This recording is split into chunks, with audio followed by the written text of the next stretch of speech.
Hello everyone, नमस्ते, welcome back to our channel.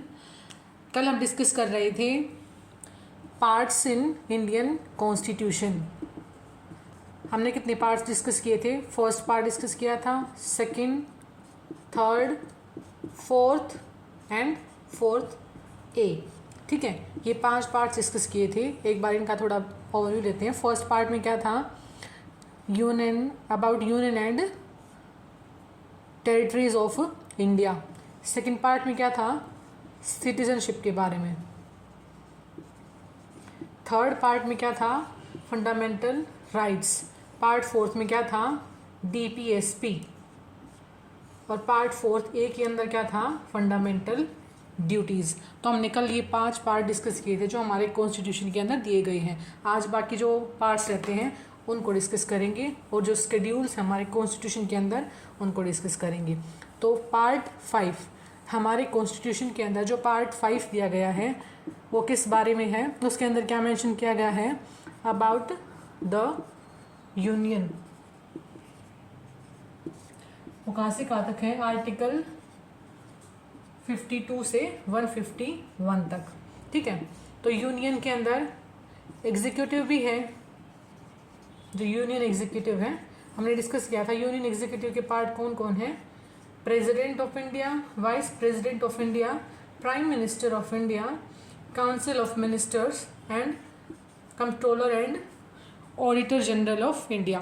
तो ये किसके पार्ट है? हमारे यूनियन एग्जीक्यूटिव के, जो किसके अंदर दिए गए हैं? पार्ट 5 के अंदर। ठीक है,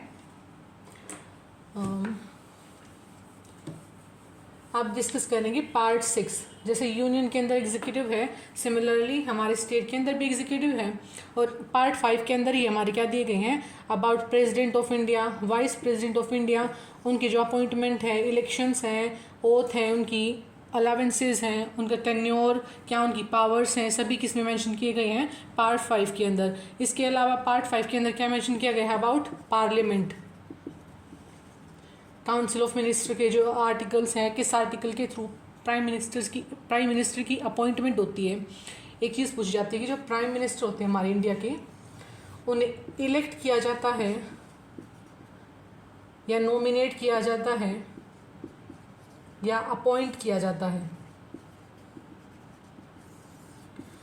हम कभी भी हमारी कंट्री के अंदर डायरेक्टली हमारे क्या बोलते हैं, कभी कभी मतलब जैसे बोला जाता है नॉर्मली कि अभी प्राइम मिनिस्टर्स के लिए इलेक्शन होंगी, लेकिन वो प्राइम मिनिस्टर के लिए इलेक्शन नहीं होते। हम किन्हें सिलेक्ट करते हैं?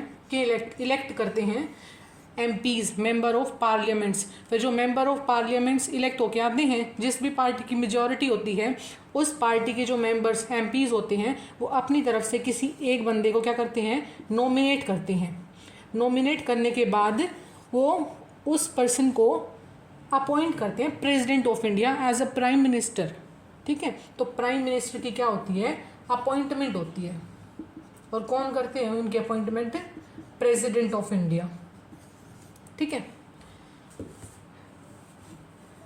और वो किस आर्टिकल के अंदर? देखिए, काउंसिल ऑफ मिनिस्टर। और एक चीज़ हमने क्या डिस्कस किया था कि जो लेजिस्लेटिव है वो किसको रिस्पॉन्सिबल होगी? एग्जीक्यूटिव को। एक इसमें मेंशन किया गया है आर्टिकल 75 के अंदर। और जो काउंसिल ऑफ मिनिस्टर के अंदर कौन होते हैं? एक 15% जो हमारे मेंबर ऑफ पार्लियामेंट होते हैं उनमें से 15% को चुना जाता है, जो काउंसिल ऑफ मिनिस्टर की डायरेक्ट करते हैं, जो मिनिस्टर्स जिन्हें चुना जाता है। तो उनके लिए किस आर्टिकल में बोला गया है? आर्टिकल 74 के अंदर। आर्टिकल 74, जो काउंसिल ऑफ मिनिस्टर्स हैं वो कैसे अपॉइंट किए जाते हैं? एमपीज बन गए, एमपीज की ओथ होगी। उसके बाद जो पहले प्राइम मिनिस्टर की अपॉइंटमेंट होती है, जो प्रेसिडेंट ऑफ इंडिया करते हैं, इनकी अपॉइंटमेंट होने के बाद प्राइम मिनिस्टर क्या करते हैं? सलाह देते हैं प्रेसिडेंट ऑफ इंडिया को अपनी तरफ से कि इन्हें काउंसिल ऑफ मिनिस्टर के अंदर ऐड किया जाए, काउंसिल ऑफ मिनिस्टर बनाया जाए। तो इनकी सलाह पे प्रेसिडेंट अपॉइंट करते हैं काउंसिल ऑफ मिनिस्टर्स को अंडर आर्टिकल 74। एक और आर्टिकल होता है आर्टिकल 78। हमारी कंट्री के अंदर सभी जो काम होते हैं, लेजिस्लेटिव होते हैं, लॉज रूल्स रेगुलेशन होती है, वो प्रेसिडेंट ऑफ इंडिया के नाम पे होती हैं। तो प्रेसिडेंट के नाम पे होती हैं। तो प्राइम मिनिस्टर को उनके नाम पे होती है, तो उन्हें बताना भी पड़ता है जो काम हो रहा है, रेगुलेशन रूल्स जो भी चेंज हो रहे हैं, तो उन्हें इसके बारे में बताना होता है कि क्या चल रहा है क्या नहीं। तो वो प्राइम मिनिस्टर प्रेसिडेंट को जब इस बारे में बताते हैं, वो किस आर्टिकल में मेंशन है, आर्टिकल 78 के अंदर। ठीक है, इसके अलावा एक आर्टिकल, 2 आर्टिकल्स हैं। अभी 2019 के अंदर जम्मू एंड कश्मीर को स्टेट का जो स्टेटस रिमूव करने के बाद जो 2 यूनियन टेरिटरीज बनाई गई हैं, Jammu and Kashmir and Ladakh.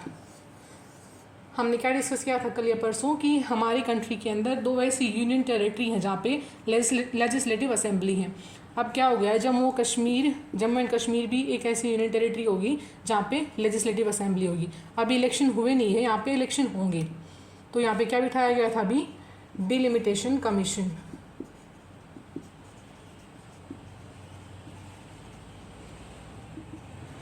Delimitation commission का वैसे काम क्या होता है, जैसे हर सेंसस के बाद, यानी कि हर 10 साल के बाद हमारे कंट्री के अंदर सेंसस होता है, जनगणना होती है, तो उसके बाद पॉपुलेशन के अंदर चेंज होता है। तो उसके अकॉर्डिंग हमारे कंट्री के अंदर जो लेजिस्लेटिव सीट्स हैं या जो पार्लियामेंट्री सीट्स हैं, उनको क्या किया जाता है, पॉपुलेशन के अकॉर्डिंग डिवाइड किया जाता है। तो उसके लिए डिलिमिटेशन कमीशन बिठाया जाता है।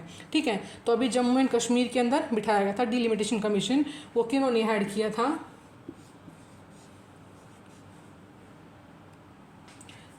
रंजना प्रकाश देसाई। इन्होंने किसको ऐड किया था, डिलिमिटेशन कमीशन, जो जम्मू एंड कश्मीर के लिए बिठाया गया था। जो डिलिमिटेशन कमीशन होता है वो क्या होता है, हर सेंसस के बाद बिठाया जाता है। वो होता है आर्टिकल 82 के अंदर, और जो स्टेट्स के लिए होता है वो होता है अंडर आर्टिकल 170। ठीक है, और जो डिलिमिटेशन कमीशन के जो हेड होते हैं, या तो वो रिटायर्ड चीफ जस्टिस होते हैं, रिटायर्ड सुप्रीम कोर्ट के चीफ जस्टिस, या फिर जो कॉन्टिन्यूड, या फिर क्या होंगे, वो एक्टिंग चीफ जस्टिस होंगे, जो उनके हेड होंगे। डिलिमिटेशन कमीशन को जो हेड करेंगे वो क्या होंगे, या तो रिटायर्ड चीफ जस्टिस होंगे, या फिर क्या होंगे, एक्टिंग चीफ जस्टिस, जो चीफ जस्टिस होंगे सुप्रीम कोर्ट के अंदर। ठीक है, तो जो डिलिमिटेशन कमीशन होता है उसके लिए उसके बनाता कौन है, पार्लियामेंट। ठीक है, लेकिन उसके जो हेड होते हैं उसकी अपॉइंटमेंट कौन करता है, प्रेसिडेंट ऑफ इंडिया। ठीक है, अब तक हमारे कंट्री के अंदर 4 बार डिलिमिटेशन कमीशन बिठाया गया है। जो यूनियन टेरिटरी हमारी जो कॉन्स्टिट्यूएंसीज हैं उनको डिफाइन करने के लिए। वो कब कब बिठाया गया था, फर्स्ट टाइम इन 1952। ये एक एक्ट के थ्रू बिठाया जाता है डिलिमिटेशन कमीशन। तो पार्लियामेंट एक एक्ट पास करता है, तब डिलिमिटेशन कमीशन बैठता है। तो 1952 के अंदर क्या हुआ था, डिलिमिटेशन कमीशन एक्ट 1952 के अंदर, फिर हुआ था 1962 के अंदर, और जो 1963 के अंदर फिर हुआ था, वो कौन सा था, डिलिमिटेशन कमीशन एक्ट 1963। फिर थर्ड टाइम बैठा था 1973 के अंदर, इसके लिए हुआ था डिलिमिटेशन कमीशन एक्ट 1972। इसके बाद जो हमारा लास्ट डिलिमिटेशन कमीशन बैठा था वो 2002 के अंदर बैठा था। ठीक है, तो उन्होंने जो सीट्स हैं उनको फ्रीज कर दिया, कब तक, 2026 तक, 2026 तक। अब 2021 के अंदर जो कोविड की वजह से जो पोस्टपोन हो गया था, अभी सेंसस होने के बाद जो रिजल्ट्स आएंगे उसके बाद 2026 के बाद क्या बिठाया जाएगा, फिर से डिलिमिटेशन कमीशन बिठाया जाएगा, और जो कॉन्स्टिट्यूएंसीज हैं उनको फिर से री एग्जामिन करके डिफाइन किया जाएगा। ठीक है, तो ये था हमारा पार्ट 5 के कुछ बेसिक पॉइंट्स। अब डिस्कस करेंगे पार्ट 6। जैसे पार्ट 5 के अंदर क्या था, अबाउट यूनियन। पार्ट 6 के अंदर क्या है, स्टेट्स के बारे में। ठीक है, तो पार्ट 6 के अंदर कौन होंगे, स्टेट्स। ठीक है, स्टेट की जो एग्जीक्यूटिव होगी, एक और पॉइंट थोड़ा मिस्टेक हो गया, जो यूनियन की एग्जीक्यूटिव थी उसमें हमने क्या डिस्कस किया था, president, vice president, prime minister, council of minister, और इसके साथ में क्या बोल दिया था, कैग, उसकी जगह क्या होगा, अटॉर्नी जनरल ऑफ इंडिया। जो स्टेट की एग्जीक्यूटिव होगी उसके पार्ट कौन होंगे, जैसे सेंटर के अंदर प्रेसिडेंट जो रोल प्ले करते हैं, वही स्टेट के अंदर रोल कौन प्ले करते हैं, governor, chief minister, council of minister. State में अटॉर्नी जनरल की जगह कौन होते हैं, advocate general of state, advocate general of state. ये किस आर्टिकल के अंदर होते हैं एडवोकेट जनरल, अंडर आर्टिकल 165, और अटॉर्नी जनरल होते हैं आर्टिकल 76 के अंदर, ठीक। और जो काउंसिल ऑफ मिनिस्टर होती हैं वो होती है अंडर आर्टिकल 74 के अंदर। और जो रिस्पॉन्सिबिलिटी होती है लेजिस्लेटिव की एग्जीक्यूटिव को, वो आर्टिकल 75 के अंदर मेंशन होती है। उसी तरीके से जो स्टेट के अंदर काउंसिल ऑफ मिनिस्टर होती है वो आर्टिकल 163 के अंदर मेंशन होती है, और जो उनकी रिस्पॉन्सिबिलिटी वाली है, या जो council of minister aid and advice देती हैं प्रेसिडेंट ऑफ इंडिया को, वो आर्टिकल 164 के अंदर मेंशन है, ठीक है। तो ये था पार्ट 6। पार्ट 6 के अंदर काफ़ी कुछ और भी मेंशन है। बेसिकली हम क्या डिस्कस कर रहे हैं कि जो हमारे पार्ट्स हैं वो किस बारे में दिए गए हैं, किस पार्ट के अंदर किसके बारे में मेंशन किया गया है। तो पार्ट 6 में क्या था, अबाउट स्टेट। पार्ट 7 के अंदर हमारी कंट्री जब आज़ाद हुई थी, और उसके बाद हमारा जब आज़ाद होने के बाद हमारे कॉन्स्टिट्यूशन के इम्प्लीमेंट होने के बाद भी क्या था, जो स्टेट्स थे उनको 4 पार्ट्स में डिवाइड किया गया था, part A, part B, part C, part D. देखिए इसके अंदर काफ़ी स्टेट्स थे,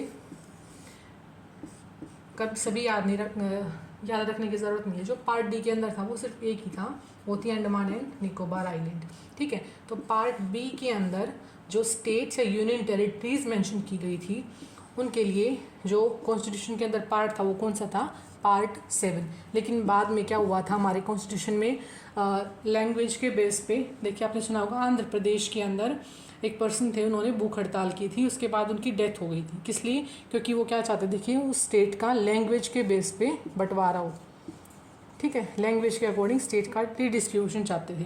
तो लैंग्वेज के बेस पे उस टाइम पे इतना प्रॉब्लम हो रही थी, तो उसके लिए कमीशंस बिठाए गए थे।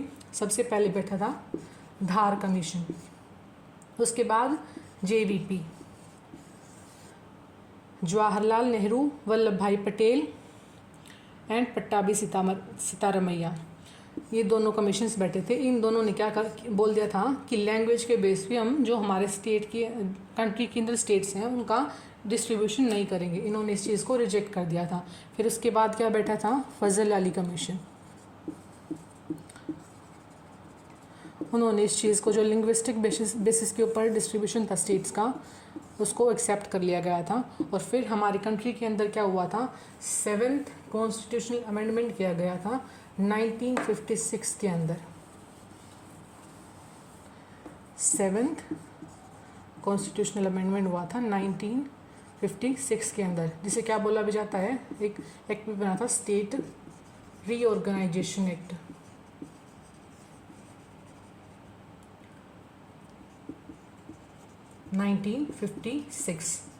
ठीक है। इसके बेसिस पे जो फर्स्ट लिंग्विस्टिक बेसिस पे जो फर्स्ट स्टेट बना था हमारा, वो कौन था, आंध्र प्रदेश। आंध्र प्रदेश के अंदर जो लैंग्वेज बोले जाती है प्राइमरीली वो कौन सी है, तेलुगु। और तेलुगु क्या भी है, हमारा ऑफिशियल लैंग्वेज का पार्ट भी है, सॉरी क्लासिकल लैंग्वेज का, ऑफिशियल का भी है और क्लासिकल लैंग्वेज भी है तेलुगु। इसे कब बनाया गया था क्लासिकल लैंग्वेज, 2008 के अंदर, ठीक है। तो पार्ट 7 क्या किया गया था, रिपील कर दिया था, उसको हटा दिया गया था कॉन्स्टिट्यूशन से। फिर हमारा पार्ट 8 के बारे 8 के अंदर क्या बोला गया है, जो हमारी यूनियन टेरिटरीज़ हैं। यूनियन टेरिटरीज़ में आपको पता होगा न्यू दिल्ली क्या हमारी कैपिटल, उसे हमारी कंट्री न्यू दिल्ली कैपिटल कब बनाया गया था? एक अमेंडमेंट हुआ था 69th constitutional amendment act under 1991 के अंदर 239 ए आर्टिकल ऐड किया गया था कॉन्स्टिट्यूशन के अंदर, जिसके तहत क्या बोला गया था कि हमारा कॉन्स्टिट्यूशन क्या है, जो न्यू दिल्ली है वो क्या बन गई थी हमारी कंट्री की कैपिटल, और साथ में वहाँ पे क्या दी गई थी वहाँ पे लेजिस्लेटिव असेंबली। ठीक है, इसके साथ में यूनियन टेरिटरीज से रिलेटेड एक और पॉइंट पूछा जाता है कि कौन सी ऐसी यूनियन टेरिटरीज है जहाँ पे खुद का हाई कोर्ट है। ठीक है, तो खुद के हाई कोर्ट पहले क्या था, सिर्फ दिल्ली थी जहाँ पे खुद का हाई कोर्ट था, लेकिन अभी जम्मू एंड कश्मीर एक ऐसी यूनियन टेरिटरी होगी जहाँ पे हाई कोर्ट है खुद का। तो 2 ऐसी यूनियन टेरिटरी है हमारे कंट्री के अंदर जहाँ पे खुद का हाई कोर्ट है। ठीक है, पार्ट 8 हो गया। अब डिस्कस करेंगे पार्ट 9। हमें पता है 73rd and 74th constitutional amendment हुए थे 1992 के अंदर। 73rd एंड 74th कब हुए थे? 1992 के अंदर। लोकल सेल्फ, जिन्हें क्या बोला जाता है, लोकल सेल्फ गवर्नमेंट। और लोकल सेल्फ गवर्नमेंट के फादर की नहीं बोला जाता है, लॉर्ड रिपन को। ठीक है, तो 73rd अमेंडमेंट हुआ था हमारी कंट्री के कॉन्स्टिट्यूशन के अंदर 1992 में। तो उसके लिए हमारे कॉन्स्टिट्यूशन में पार्ट 9 ऐड किया गया था। ठीक है, और जो 74th कॉन्स्टिट्यूशनल अमेंडमेंट एक्ट हुआ था उसके लिए ऐड किया गया था पार्ट 9A। ठीक है, और जो 73rd अमेंडमेंट हुआ था वो किसके लिए था? पंचायत के लिए। पंचायत के अंदर कितने सब्जेक्ट होते हैं? इसके अंदर 29 सब्जेक्ट्स होते हैं। और जो हमारी म्यूनिसिपैलिटीज़ होती हैं उनके लिए सब्जेक्ट कितने होते हैं? 18। और इसके लिए जो आर्टिकल्स हैं वो कौन से मेंशन है? Article 243A to 243O। और जो म्यूनिसिपैलिटीज़ हैं उनके लिए आर्टिकल्स कहाँ से कहाँ तक हैं? 243P to 243ZG। और इसके साथ हम क्या डिस्कस कर सकते हैं? जो पंचायत सबसे पहले हमारी कंट्री के अंदर पंचायत कहाँ पे आई थी, कहाँ पे पंचायत बनाई गई थी? 2 अक्टूबर 1969 को राजस्थान के नागौर डिस्ट्रिक्ट के अंदर। ठीक है, उसके बाद कहाँ पे इम्प्लीमेंट हुई थी? आंध्र प्रदेश के अंदर। तो सेकंड कहाँ पे हुई थी? आंध्र प्रदेश के अंदर। ये कब हुआ था? 1959 के अंदर। तो पंचायत सबसे पहले हमारे कंट्री के अंदर कहाँ पे पंचायत सिस्टम लागू हुआ था? राजस्थान के नागौर डिस्ट्रिक्ट के अंदर 1959 के अंदर। 1959 के अंदर ही उसके बाद कहाँ पे हुआ था? आंध्र प्रदेश के अंदर। ये क्वेश्चन भी पूछा जाता है कई बार कि जब हमारा ये कॉन्स्टिट्यूशनल एक्ट बन गया था, कॉन्स्टिट्यूशन का पार्ट बन गया था पंचायत, उसके बाद एक ऐसा स्टेट जिन्होंने फर्स्ट टाइम इसे लागू किया था, तो फर्स्ट स्टेट वो कौन था? मध्य प्रदेश। ठीक है, और जो म्यूनिसिपैलिटीज़ हैं, म्यूनिसिपैलिटीज़ कहाँ से कहाँ तक मेंशन की गई थी? आर्टिकल 239P से 243P से 243ZG तक। तो यहाँ जो म्यूनिसिपैलिटीज़ जो कि अर्बन गवर्नमेंट भी बोला जाता है उन्हें, अर्बन लोकल गवर्नमेंट, वो सबसे पहले कहाँ पे बनाई गई थी? मद्रास के अंदर। ठीक है, और फिर उसके बाद बॉम्बे, फिर कैलकाटा के अंदर। ठीक है, तो ये प्रोसीजर रहा था। तो ये क्या था? Part 9A। अब क्या डिस्कस करेंगे? Part 9B। Part 9B constitution का पार्ट कब बना था? एक अमेंडमेंट हुआ था, देखिए, कोऑपरेटिव सोसाइटीज़ के लिए। कोऑपरेटिव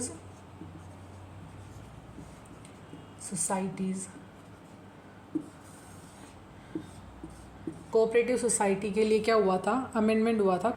कोऑपरेटिव सोसाइटीज़ के लिए जो अमेंडमेंट हुआ था 97th कॉन्स्टिट्यूशनल अमेंडमेंट हुआ था 2000 11 के अंदर।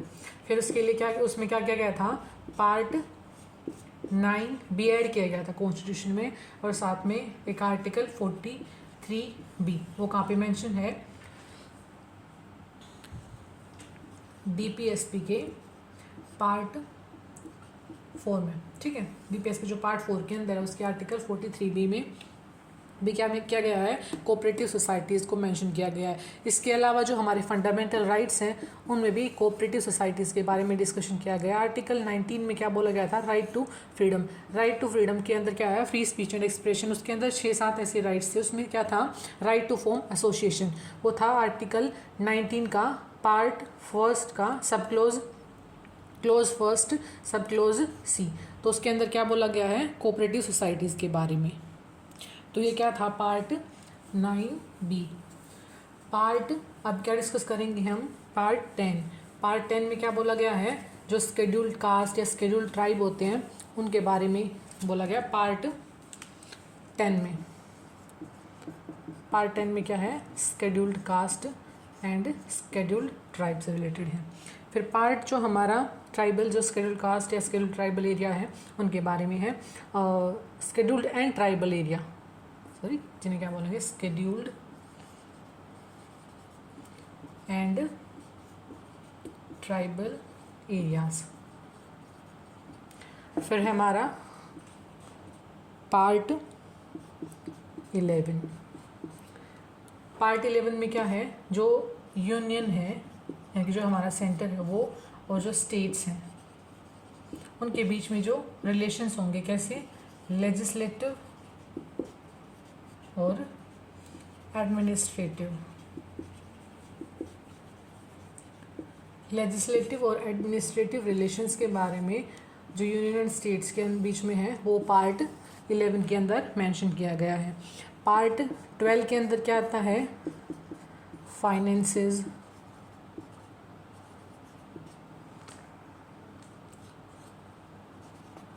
प्रॉपर्टी,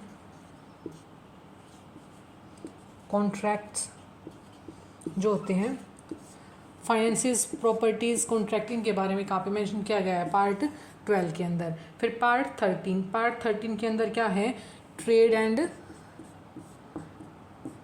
कॉमर्स, किसके बीच में, कहाँ पे, जो हमारी टेरिटरीज है, मतलब जो हमारी कंट्री है, देखिए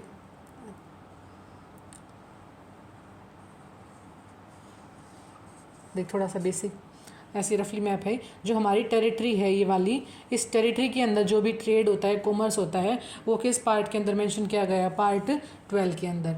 फिर हम 13 के अंदर। फिर पार्ट कौन सा आता है हमारा, पार्ट 14। पार्ट 14 के अंदर किसके बारे में मेंशन किया गया है, जो हमारी सर्विसेज होती हैं, ऑल इंडिया सर्विसेज या स्टेट पब्लिक सर्विस कमीशन जो हमने पढ़ा था, यूपीएससी पढ़ा था। तो जो सर्विसेज होती हैं स्टेट और यूनियन और स्टेट्स में, उनके बारे में कहाँ पे मेंशन है, पार्ट 14 के अंदर। जो इलेक्शंस होते हैं हमारे, वो कहाँ पे मेंशन है, पार्ट 15 के अंदर। एक और रह गया पार्ट 14A। ये क्या थे हमारे, पार्ट 10, 11, 12, 13 एंड 14। पार्ट 14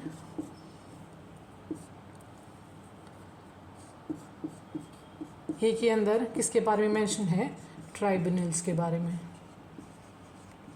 और ये कहाँ पे हैं, आर्टिकल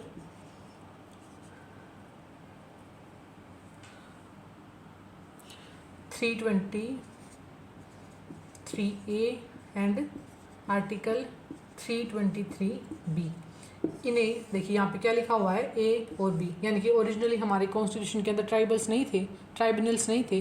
ट्राइब्यूनल्स का काम क्या होता है, जस्टिस को स्पीडी जस्टिस प्रोवाइड करना, ठीक है, फ्री। हमारे देखिए टाइम के साथ आज भी हम देखेंगे तो बहुत सारे जो केसेस हैं वो पेंडिंग पड़े रहते हैं। कोर्ट्स, हाई कोर्ट हों या सुप्रीम कोर्ट हो या डिस्ट्रिक्ट कोर्ट हो, काफ़ी सारे केसेस पेंडिंग रहते हैं, ठीक है। तो ट्राइब्यूनल्स किस लिए बनाए गए थे, ताकि जो पेंडिंग केसेस हैं उनका निपटारा किया जा सके, स्पीडी जस्टिस मिल सके, ठीक है। और जो ट्राइब्यूनल्स हैं वो किसके अकॉर्डिंग काम करता है, नेचुरल जस्टिस पे। क्वेश्चन देखिए क्या पूछा जाता है कि जो ट्राइब्यूनल्स है क्या वो किस पे काम करता है, code of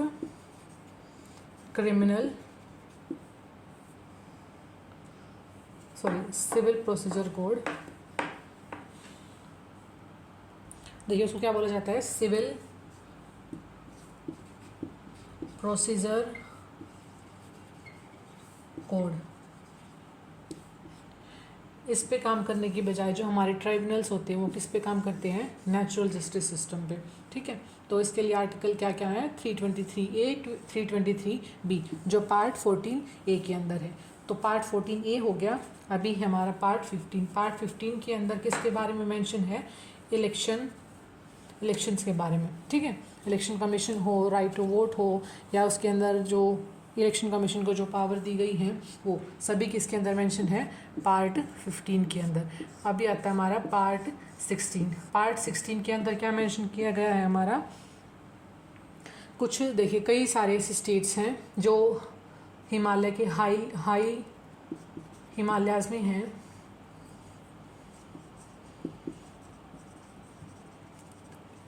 high latitude states हैं, या जो कोस्टल स्टेट्स हैं काफ़ी सारे, जहाँ पे कई सारी कैलेमिटीज़ आती रहती हैं, प्रोडक्शन जो क्रॉप प्रोडक्शन है अच्छे से नहीं हो पाता है। तो हमारे जो स्टेट्स हैं उन्हें क्या दिया गया है, स्पेशल स्टेटस प्रोवाइड किया गया है। उसमें स्पेशल स्टेटस में क्या होता है, जैसे जो सेंट्रल गवर्नमेंट है वो काफ़ी स्कीम्स लेके आती है, पॉलिसीज़ बनाती है, तो वो दो बेसिस पे उन्हें लागू किया जाता है। एक होता है सेंट्रल सेक्टर स्कीम, एक होता है सेंट्रल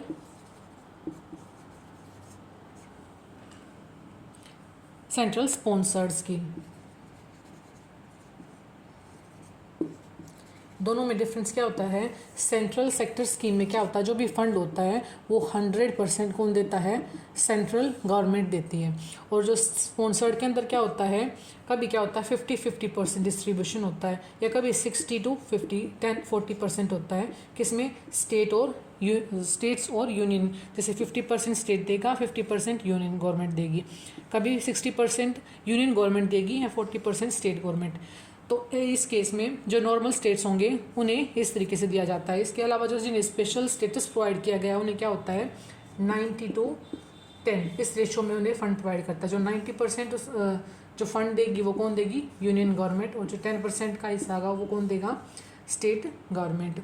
और देखिए यूनियन टेरिटरीज क्या होती है हमारी, यूनियन टेरिटरी जो हमारे यूनियन के अंदर, यूनियन गवर्नमेंट के अंदर होती है। तो यूनियन टेरिटरीज के अंदर जो फंडिंग होगी वो क्या होगी, 100% कौन देगा, सेंट्रल गवर्नमेंट। ठीक है, तो ये क्या था हमारा पार्ट 16, जिसमें क्या दिया गया है special clauses for special status provide किया गया है कुछ स्टेट्स को, उसके बारे में। ये था हमारा पार्ट 16। अब पार्ट 17 हमने कल काफ़ी अच्छे से डिस्कस किया था। पार्ट 17 में क्या बोला गया है, हमारी जो ऑफिशियल लैंग्वेजेस हैं। ठीक है, पार्ट 17 में क्या है, ऑफिशियल लैंग्वेज। पार्ट 18 के अंदर क्या है, इमरजेंसी प्रोविजंस। इमरजेंसी प्रोविजंस हमने पढ़े थे। इमरजेंसी 3 टाइप की होती है, national emergency, presidential emergency and financial emergency. कौन लगाता है उन्हें, प्रेसिडेंट ऑफ इंडिया। ठीक है, इसके बाद हमारा पार्ट 19। पार्ट 19 में क्या होगा, जो मिसलेनियस टॉपिक्स रह गए वो किसके अंदर मेंशन है, पार्ट 19 के अंदर। एक हमारे कॉन्स्टिट्यूशन के अंदर कुछ ना कुछ जब चेंज होता है कॉन्स्टिट्यूशन के अंदर, तो उसे क्या बोलते हैं हम, कॉन्स्टिट्यूशनल अमेंडमेंट्स। तो अमेंडमेंट्स के बारे में कहाँ पे मेंशन किया गया है, पार्ट 20 के अंदर। ठीक है, तो ये सब क्या थे हमारे पार्ट्स जो कहाँ पे मेंशन किए गए हैं हमारे कॉन्स्टिट्यूशन के अंदर। अब हम क्या डिस्कस करेंगे, स्केड्यूल्स। एक काम करते हैं, जो स्केड्यूल्स होते हैं वो नेक्स्ट वीडियो में करेंगे, वीडियो काफ़ी लंबा हो जाएगा। तो हमने क्या डिस्कस किया आज, पार्ट्स ऑफ इंडियन कॉन्स्टिट्यूशन, जो कितने हैं अभी 25। So thank you for watching. अगर आपको वो वीडियो पसंद आई तो लाइक करना, शेयर करना, कमेंट करना एंड सब्सक्राइब करना चैनल को। Thank you.